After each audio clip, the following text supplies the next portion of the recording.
नमस्कार सभी साथियों का स्वागत है आपके अपने YouTube चैनल रामगढ़ एडुकेयर में। स्टार्ट करने से पहले ही मैं बता दूं साथियों, वीडियो अति महत्वपूर्ण है, बहुत ही इंपॉर्टेंट है और बहुत ही मेहनत से आप लोगों के लिए बनाया गया है।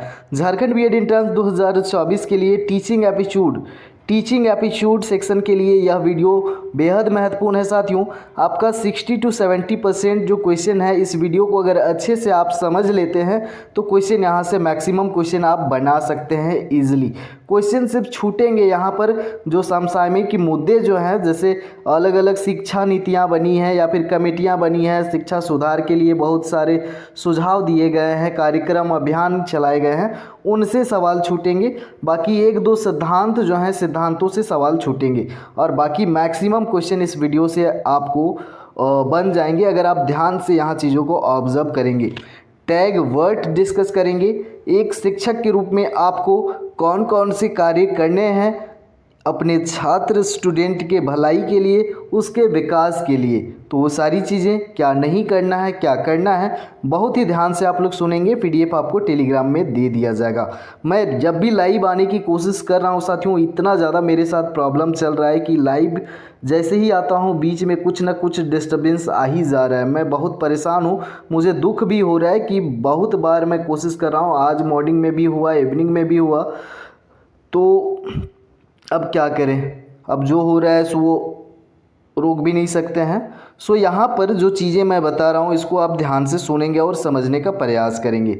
आप शिक्षक हैं साथियों, शिक्षक हैं। अब बालक का आपको करना है सर्वांगीण विकास। सर्वांगीण विकास मतलब ओवरऑल डेवलपमेंट। ओवरऑल डेवलपमेंट यानी कि शारीरिक विकास, मानसिक विकास, इसका संज्ञानात्मक विकास, इसका दोस्तों नैतिक विकास, चरित्र का विकास, सामाजिकरण करना है।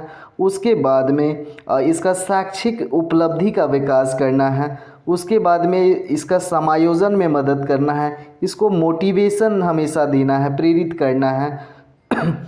किसी भी प्रकार का भेदभाव, जाति प्रथा, धर्म आदि के नाम पे आपको ये सारी चीज़ें नहीं करना है। ये सारी चीज़ें मैनेज करते हुए विकास के सभी पहलुओं को ध्यान में देते हुए आपको शिक्षा देना है। और हमेशा दिमाग में ये बात रखना है याद कि हम कौन सा विकल्प का चयन करें जिससे हमारे छात्र को ज़्यादा से ज़्यादा बेनिफिट होगा। तो आपको माइंड में ये सारी चीज़ें लेके चलना है और सारी चीज़ें आपको सोचना है।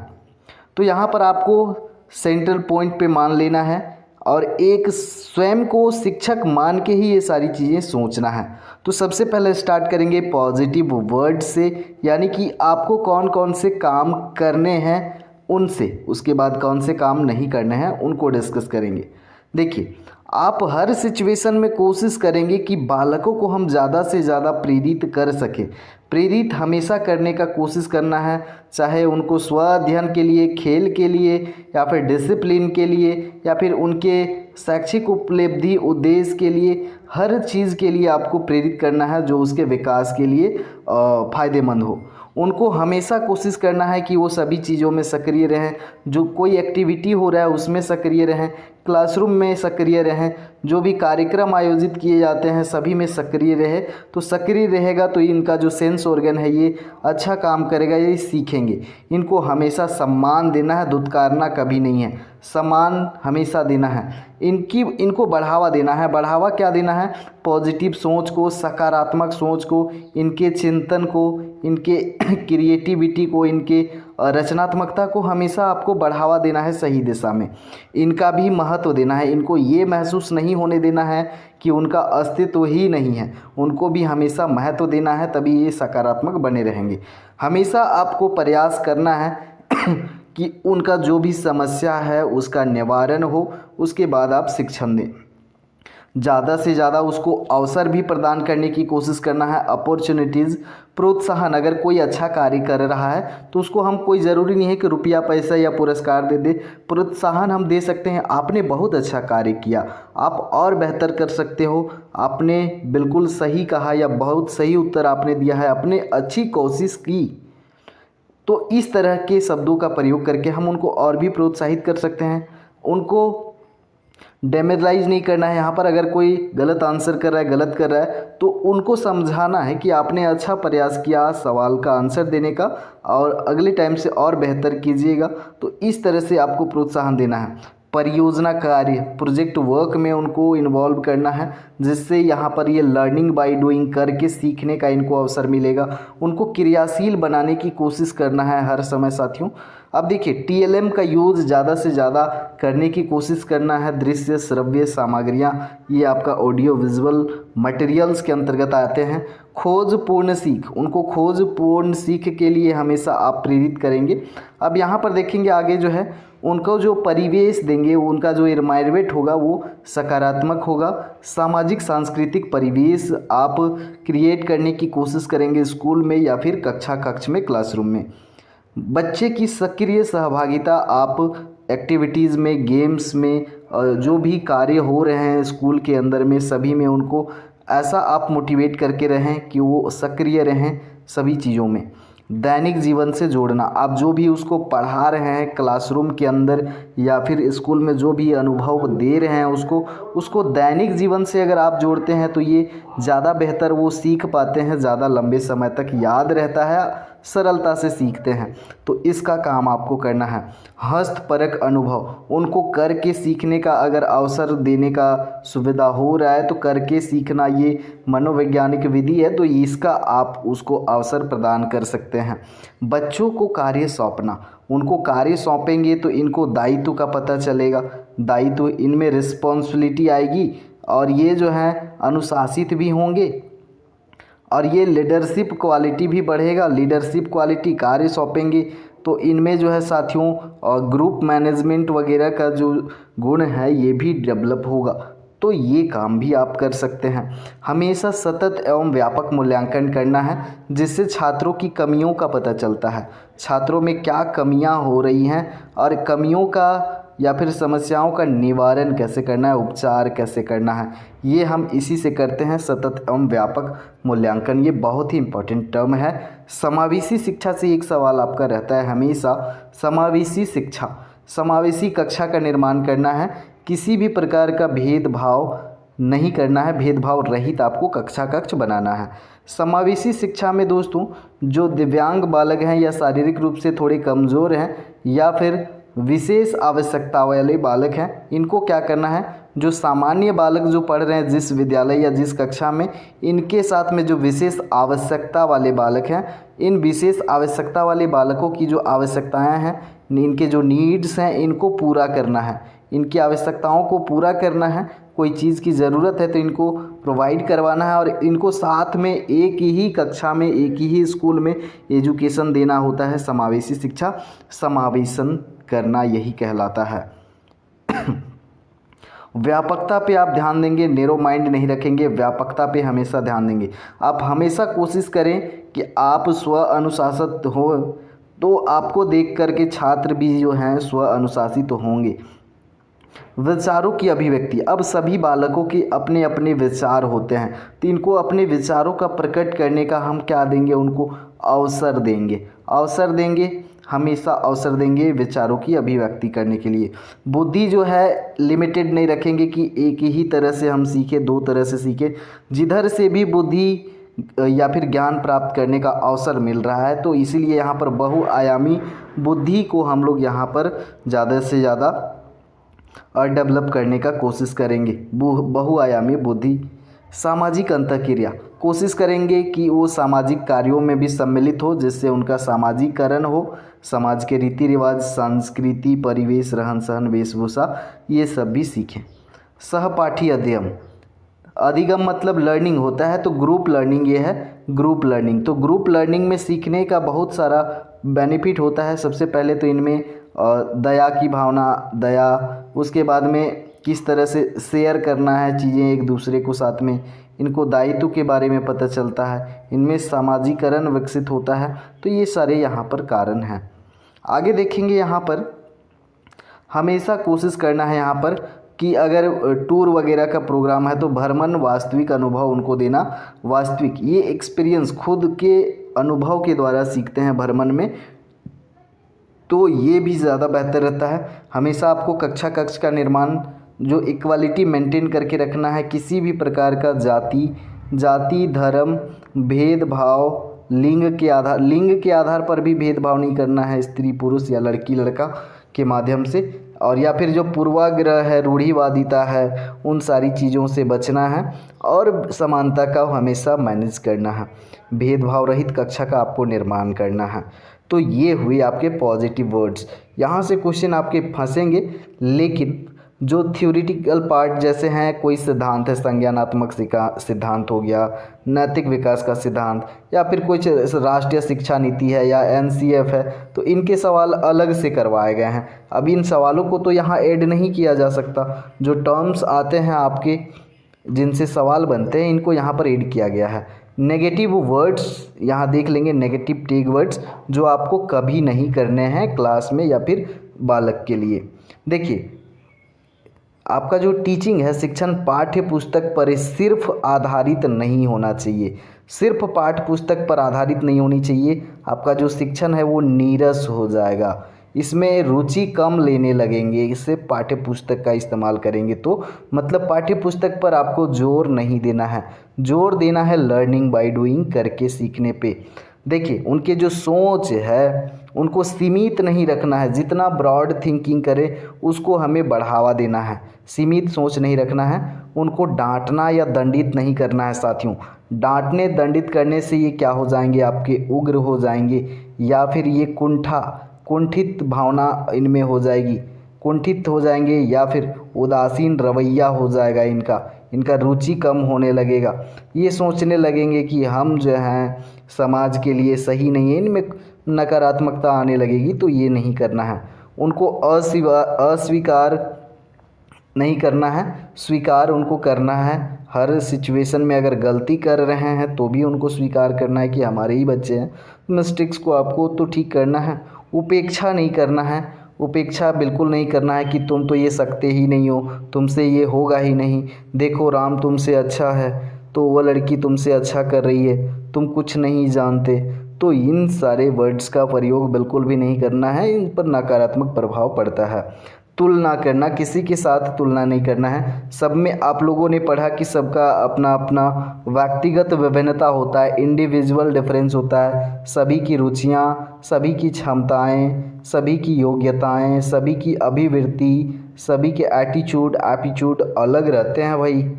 बौद्धिक क्षमता, तर्क वितर्क करने की क्षमता सबका अलग अलग रहता है, और ये चीज़ अक्सर तुलना किया जाता है घर परिवार में भी, स्कूल में भी। तो ये तुलना बिल्कुल भी नहीं करना है, ये बिल्कुल गलत बात है। सो इस चीज़ को आप लोग याद रखिएगा। अनदेखा, अगर कोई आपके सामने मिस्टेक कर रहा है, कोई अब्सेंट हो रहा है क्लास में, कोई गलती कर रहा है, कोई बदमाशी कर रहा है, लड़ झगड़ रहा है, तो उसको बिल्कुल अनदेखा नहीं करना है। आपको समस्या जानना है, समाधान करना है, अनदेखा बिल्कुल नहीं करना है। हतोत्साहित भी नहीं करना है, इस पर बुरा प्रभाव पड़ेगा। उनको रोकना नहीं है। अगर वो क्रिएटिव थिंकिंग कर रहे हैं, लॉजिकल थिंकिंग कर रहे हैं, तो उनको रोकना नहीं है। इनको क्या करना है, प्रोत्साहित और करना है आगे की दिशा में। दबाव का भी माहौल कभी नहीं बनाना है। दबाव का माहौल बनाएंगे तो इनमें क्या होगा, स्ट्रेस होगा, डिप्रेशन का भी शिकार हो सकता है। दबाव किस तरह का हम नहीं बनाएंगे कि तुमको 80% नंबर लाना है तो लाना है, तुमको इसमें इतना पास करना है तो करना है। तो इस तरह का हम मेंटली दबाव नहीं बनाएंगे हम, तो ये गलत बात होता है। लापरवाह हम नहीं होंगे, ना उनको होने देंगे। बच्चों के प्रति हम हमेशा सजग रहेंगे। केवल शब्दों का प्रयोग नहीं करना है। तुम केवल यही कर सकते हो, वह केवल यही कर सकता है। तो ये कंपैरिजन वाला फिर यहाँ पर भावना आ जाता है। फिर उसी तरह से मात्र, सिर्फ, ही, ऐसे वर्ड्स का भी प्रयोग नहीं करना है। याद करने पे बल नहीं देना है। रटने पे कभी नहीं बल देना है साथियों, रटने पर बल नहीं देना है। रटना, कंठस्थ करना, ये अमनोवैज्ञानिक तरीका है, इसमें रुचि कम होने लगता है पढ़ने का। आपको कोशिश करना है उनको सेल्फ स्टडी पर बल दें, और यहाँ पर देखेंगे वैज्ञानिक शब्दावली। अब बालक जो हैं छोटे छोटे हैं, प्राइमरी लेवल पर हैं, तो इनको जो है दोस्तों बहुत जो कठिन शब्द हैं, जो वैज्ञानिक शब्दावली हैं, वो तो उनको नहीं पता है। ये अभी बालक छोटे हैं, बाल्यावस्था में है, तो बहुत ज़्यादा शब्द भंडार भी नहीं हुआ है। तो हम यहाँ पर वैज्ञानिक शब्दावली यानी कि कठिन शब्दों का प्रयोग नहीं करेंगे, कठिन शब्द का प्रयोग नहीं करेंगे, क्योंकि वो समझ नहीं पाएंगे। उनके दैनिक जीवन से जुड़े शब्द हैं जिनसे वो रिलेट कर पाएंगे, वैसे शब्दों का हम यहाँ पर प्रयोग करेंगे। परिभाषाओं पर बल नहीं देंगे हम, परिभाषाओं से ज़्यादा हम एग्जाम्पल्स पर बल देंगे साथियों। एग्जाम्पल्स, उदाहरण पर बल देंगे हम लोग। जैसे कोई भी चीज़ हमें पढ़ाना है तो पहले हम एग्जाम्पल सेट करेंगे, एग्जाम्पल से समझाते हुए बाद में हम परिभाषा की ओर जा सकते हैं। और यही है आपका आगमन से निगमन विधि को फॉलो करना है। भेदभाव बिल्कुल नहीं करना है, बिल्कुल नहीं करना है। काला गोरा, ऊंचा नीचा, या वो प्रखर बुद्धि, मंद बुद्धि, जाति धर्म, किसी भी प्रकार का भेदभाव नहीं, लिंग के आधार पर भी नहीं। अब उनके दिमाग में ये नहीं डालना है कि आप जो पढ़ रहे हो आगे कक्षा जाने के लिए पढ़ रहे हो, यानी कि आप छठा में हो बाबू तो आप सातवां में जाओगे, तो उच्च कक्षा में जाने की आपकी तैयारी हो रही है। आप अच्छे से पढ़ोगे, इतना परसेंट लाओगे, पास करोगे, तब जाओगे सातवां, तो ऐसा मेंटलिटी नहीं डालना है। ऐसे में वो सीखेंगे नहीं, सातवां जाने के डर से भाई वो रटने का आदत डालेंगे, रटने की प्रवृत्ति डालेंगे। रटने की प्रवृत्ति डालेंगे तो उनमें क्रिएटिविटी, सृजनात्मकता, लॉजिकल थिंकिंग, ये सब विकसित नहीं होगा। ये सिर्फ मेमोराइजेशन पर ज़्यादा बल देने लगेंगे। तो रटन तो बिल्कुल नहीं बनाना है और इस तरह का मानसिकता भी नहीं बनाना है। अब वो बालक छोटे हैं, छोटे बालक हैं, तो रोज़गार कमाने के लिए उनको तो नहीं बताना है, रोज़गार के प्रति तो उन्मुख नहीं करना है, ये हायर स्टडी के लिए है। आगे देखिए, निष्क्रिय, उनको निष्क्रिय नहीं रहने देना है। उनको हमेशा कोशिश करना है कि वो बालक जो हैं आपके सक्रिय रहें, सक्रिय रहें, सभी कार्यों में सक्रियता दिखाएं, तो सीखने का ज़्यादा से ज़्यादा अवसर मिलेगा, उनको प्रेरणा मिलेगी, मोटिवेशन मिलेगा, लीडरशिप क्वालिटी सीखेंगे।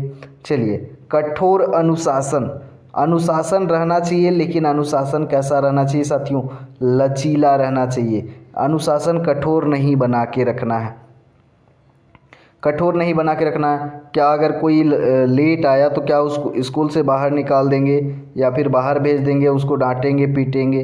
तो इस तरह का बिल्कुल नहीं होना चाहिए। कारण आप जान सकते हैं कि कारण उसके पीछे का क्या है, क्या कारण रहा जिससे अनुशासन यहाँ पर फॉलो नहीं किया गया, उन कारणों को जानना है, निदान करना है। कठोर अनुशासन नहीं बनाना, अलग करना, उनको अलग अलग भी नहीं करना है, अलग अलग नहीं करना है। ये एकाकीपन का शिकार हो जाएंगे। उनका वर्गीकरण भी नहीं करना है, वर्गीकरण करेंगे तो उनमें भिन्नता आने लगेगी ना, फिर भिन्नता आने लगेगी, सभी सोचेंगे कि हम उनसे अलग हैं, मैं ये हूँ, वो ये है। तो वर्गीकरण नहीं करना है, क्लासिफिकेशन उनके लिए। आपको लेक्चर मेथड पर ज़्यादा बल नहीं देना है, क्लासरूम में ज़्यादा क्लासरूम में लेक्चर नहीं देना है। व्याख्यान विधि उच्च कक्षाओं के लिए है, यूनिवर्सिटीज़ लेवल के लिए है, तो व्याख्यान विधि एकदम नीरस बना देता है, अमनोवैज्ञानिक तरीका है, रुचि कम लेते हैं इसमें पढ़ने के लिए। ज़्यादा से ज़्यादा कोशिश करेंगे जो एक्टिविटी बेस्ड मेथड्स हैं उनका हम प्रयोग करेंगे बच्चों के लिए। बोझ नहीं डालना है। यशपाल समिति का भी कथन है कि बिना बोझ के शिक्षा दिया जाना चाहिए। बोझ नहीं डालना है, किताबों का बोझ या फिर होमवर्क का बोझ बहुत ज़्यादा, या फिर तुम ये याद करके आना है तो आना है, ये बना के आना है तो आना है, नहीं तो पिटाई खाएगा।